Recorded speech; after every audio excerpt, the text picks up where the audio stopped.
It's Shrink Blog, the video with Dr. Dave Verhaagen. I'm Julian, the sidekick. Being the sidekick is just awesome. Now here's your host, Dr. Dave Verhaagen. Blah, blah, blah. Thanks, Julian, for that rousing introduction. Yeah, whatever. Let me be honest, I didn't want a puppet as a sidekick, but we have no budget. Your mom has no budget.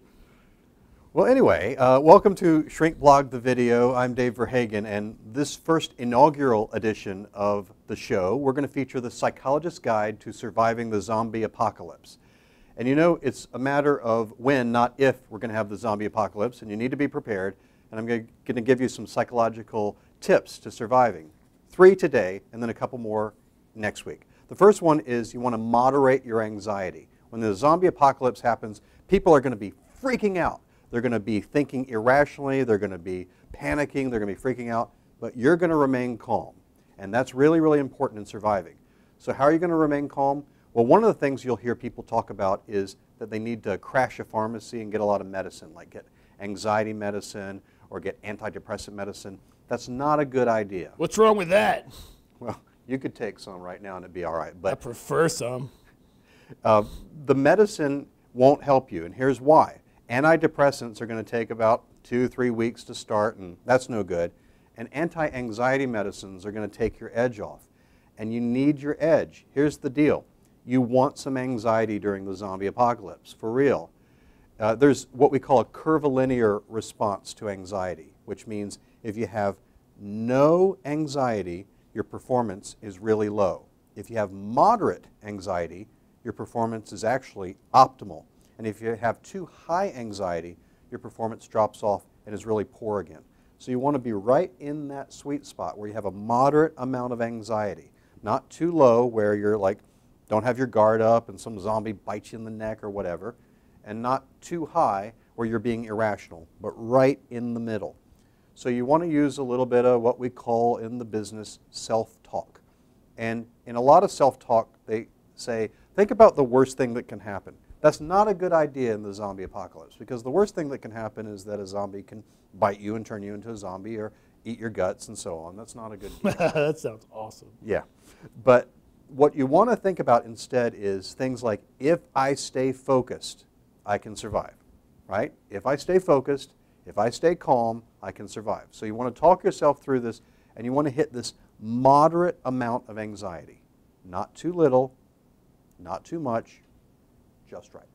So number 1, moderate your anxiety. Number 2, you want to make a plan. That's right.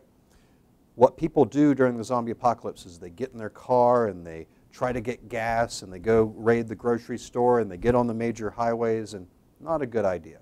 Because what happens is everybody's doing the same thing. It all gums up. People get stranded on the highway. Then the zombie virus kind of travels up, people get bitten, eaten, the whole thing's a disaster. So you just want to stay put. Now, if you happen to be in the country already, that's great. You just stay in the countryside. You don't move further than that. Just stay around there. But you want to first make a plan. And to do that, you need to know both human and zombie nature. That's right. Humans are going to panic, so you stay out of their way. Let them panic and get on the interstate and clog it all up. But you also know that zombies are going to go toward what? Loud, noisy humans. So you stay away from the loud, noisy humans. And you develop a 3-step plan. First step is you want to hole up in some fortified place for a while, right? You just want to get into a place where you can secure the entrances and the exits and fortify it for a little bit of time. Then once you feel like you've got a clear path, you want to get to a well-stocked place that you can also protect. Now, I would tell you that the ideal would be prison. Prison would be great. I'd rather be in prison than watch this show. Well, we can work it out. But prison would be great, but if you think about it, there's a very, very little chance that you'll be able to get into a prison and commandeer a prison, right? It's very low chance. So my next best would be something like a super Walmart. Now, something like a cruise ship or an aircraft carrier, contrary to some of my colleagues' opinions, is not a good idea. I would not get on a cruise ship. I would not get on an aircraft carrier, even though that would be hard to do. I would go to like a super Walmart, and I would make sure that you could secure the entrances, make sure that you've got a team of people, we'll talk about that in a moment, that are working with you. And here's why. They've got food there, they've got batteries there, they've got guns and ammo there, they've got tents and seeds and soil and fertilizer and water. You want to go plant a little garden on the roof, get things going. And you want to stay there for a little bit of time. And you stay there as long as you need to till the zombie herd kind of thins out. And then eventually you're going to want to make your way out to the countryside, right? So step one, hole up wherever you can, make sure that it's fortified. Step two, go to a well-stocked place that you can secure. And then step three, you're making your way out to the country.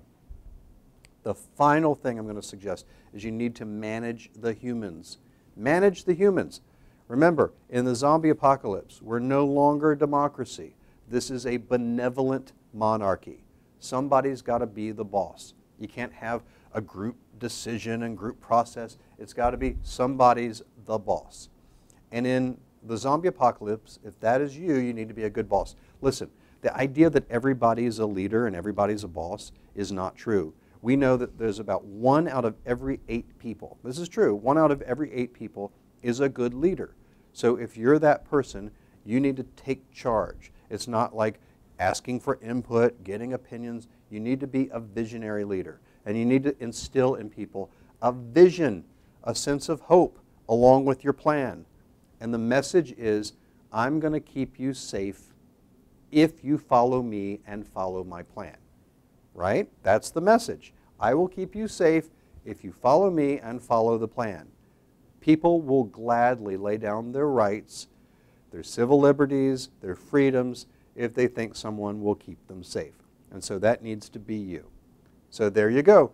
There's your first 3 steps. Moderate your anxiety, make a plan, and manage the humans. On part 2, we'll talk about some other tips that will help you survive the zombie apocalypse. This is a psychologist's guide to surviving the zombie apocalypse on Shrink Blog the Video. I'm Dave Verhaagen, and remember, keep your feet on the ground and keep reaching for the stars. No, wait, that's Casey Kasem's. I need a better tagline. How about this show stinks? That'll do. See you next week.